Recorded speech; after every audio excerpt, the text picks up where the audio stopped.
የሚታየውን አይደለም የምናወራው። የሚታየውን ብናወራማ እኛ አማኝ አይደለም። ከምናየው ውጪ ነው የምናወራው። ለምሳሌ ሙሴ ቁጥቋጦ ውስጥ የሚነድ እሳት አለ። ይሄን እሳት ሁሉ ሰው የሚያየው እንዳይመስል። ሁሉ ሰው ቢያየው ኖሮማ ቁጥቋጦውን ያነደው ነበር። በቃ ሰው ማያውን ነው የምናየው። ሰው ማያውን አይተን እንሄዳለን። አጠገባችን ያሉ ሰዎች ላይገባቸው ይችላል፣ ላንብራራላቸው እንችላለን። ነፃነታቸውን ግን እግዚአብሔር በእኛ እጅ ያደርገዋል። ጳውሎስ ምን አለ መሰለ? አይቲክ እንደኛ ብዙ ይቃወሙት ነበር መሰለ። በሸንጎ ብንቆም እኮ እንረታለን፣ ብናስረዳ ለሁሉ የተሻለ መልስ አለልን። ለዚህ ነው እኮ ብዙ ኢንተርቪው አሁን ስትሰጥ ይሉኛል ለማስረዳት አላስረዳም። ምክንያቱም እኛ በራሳችን እንኳን እንድንፈርድ አልተጠራንም ማለት ጳውሎስ። የሁላችን ልብ የሚያውቃል እግዚአብሔር፣ እንደ ልባችን ይከፍለናል። በእርግጠኝነት ነው የምነግራችሁ፣ ያላያችሁትን ለሰው ማስረዳት የከበዳችሁትን በኢነር ፓርታችሁ ያያችሁትን እመኑ፣ የምታዩበት ቀን ቅርብ ነው። እንግዲህ አለ ጳውሎስ በእምነት እንጂ በማየት አንመላለን። አብሮን ላለ ሰው ማስረዳት ከብዶና፣ ለቤተሰብ ማስረዳት አቅቶና፣ የሆነ ቀን ግን ይዘን እንመጣለን።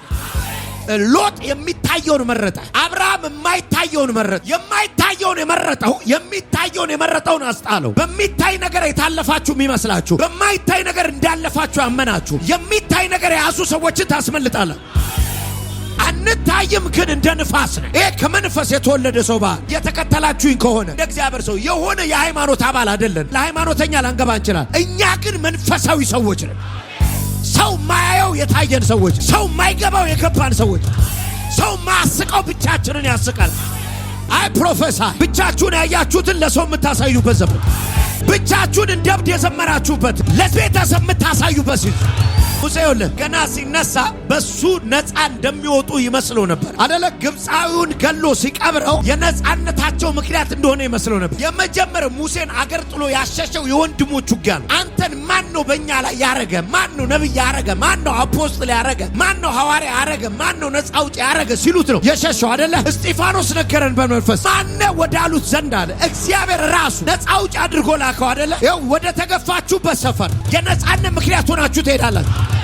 ልተነብይ ነው። የሸጧችሁ ወንድሞቻችሁ ከእጃችሁ ይበላል። የሸጧችሁን ወንድሞቻችሁን እድሜ ታረዝማላችሁ።